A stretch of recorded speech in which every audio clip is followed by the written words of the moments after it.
Namanya pada awalnya adalah Abram,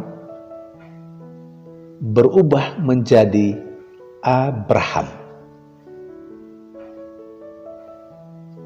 Perubahan nama ini membawa arti dan konsekuensi seterusnya, tidak saja untuk diri Abraham, tapi juga untuk semua keturunannya.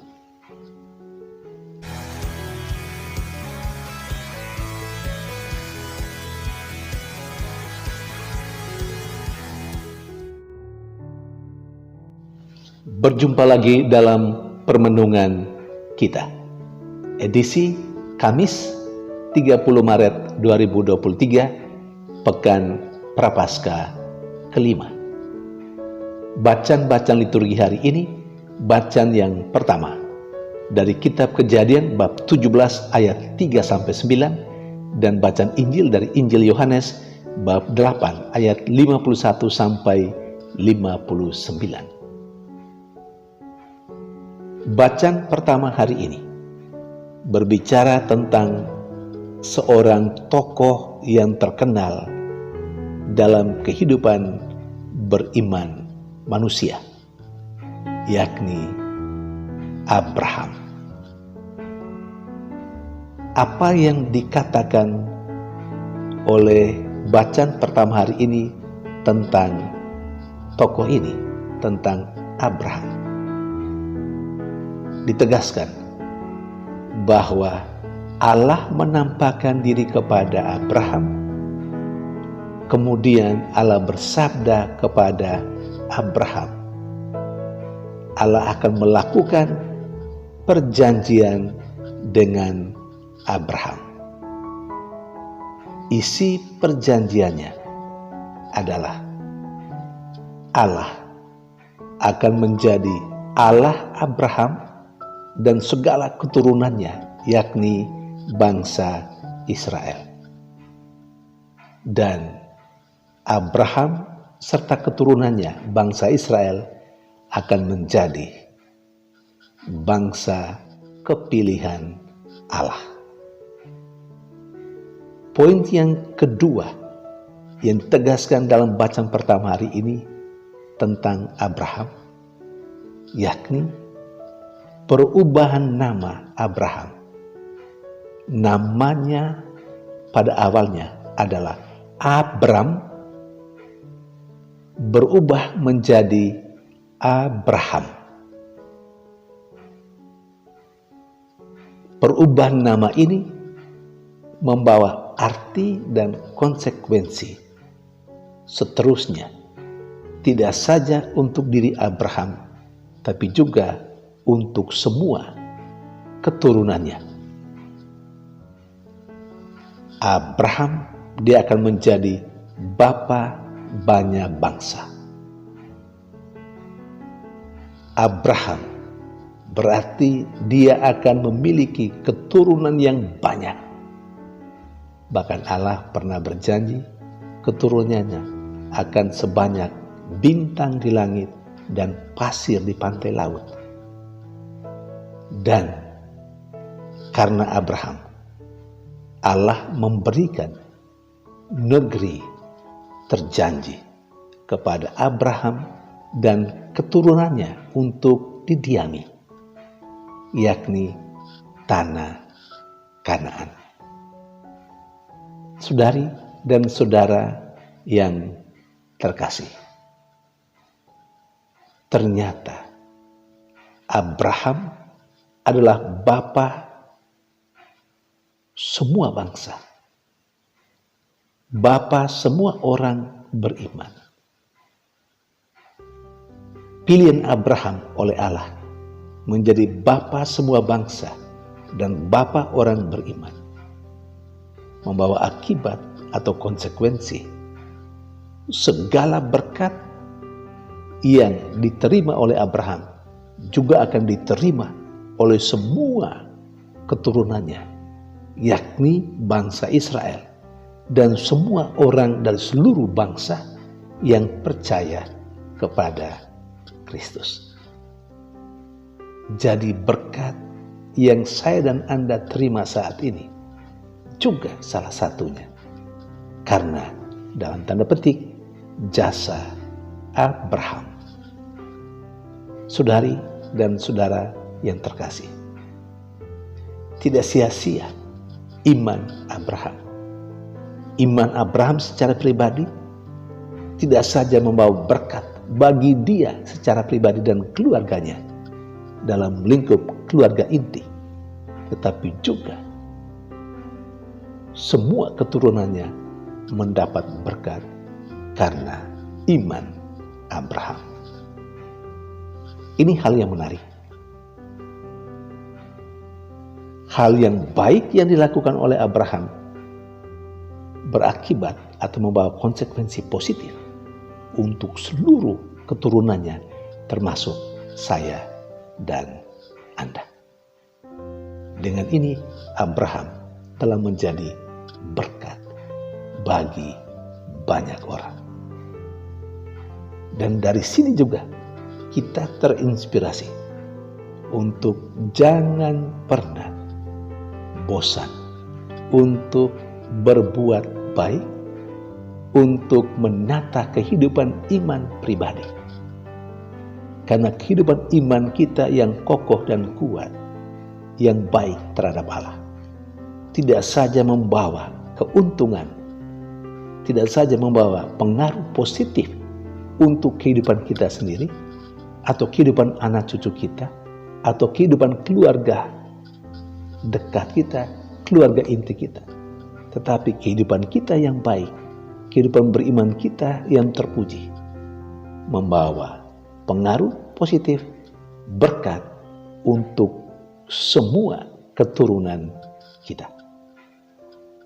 Karena itu para orang tua, opa dan oma, siapapun, mari jangan pernah bosan menata diri menjadi orang beriman yang terpuji, orang beriman yang baik.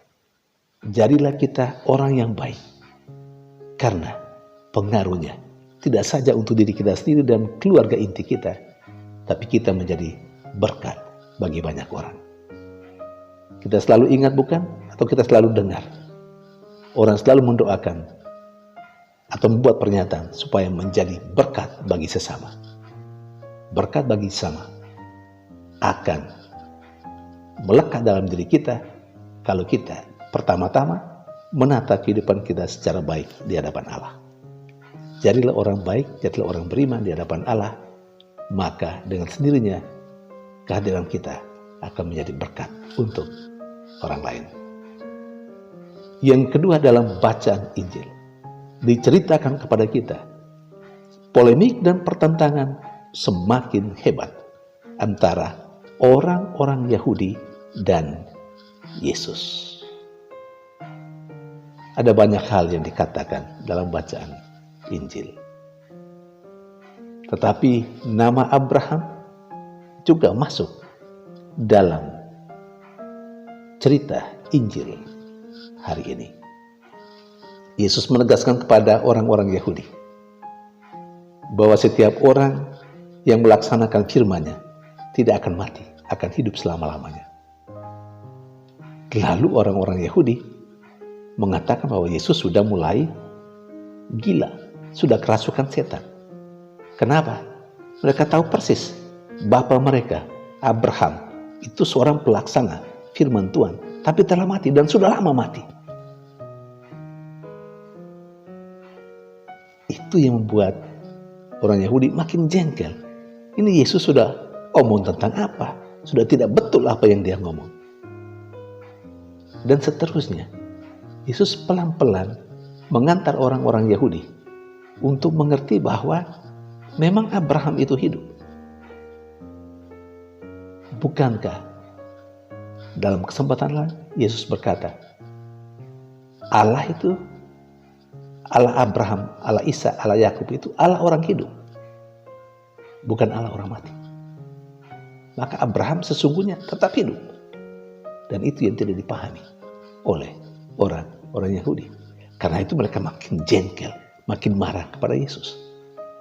Sampai mereka mengatakan, kok berani-berani omong tentang Abraham? Abraham itu sudah lama mati. Umurmu belum sampai 50 tahun. Tapi apa yang Yesus katakan? Sebelum Abraham ada, aku sudah ada. Saudari dan saudara yang terkasih, pertentangan terjadi antara orang Yahudi dengan Yesus terkadang hanya karena hal-hal sepele. Mungkin hal yang diucapkan Yesus yang sesungguhnya tidak salah, tetapi hanya karena mereka kurang paham saja.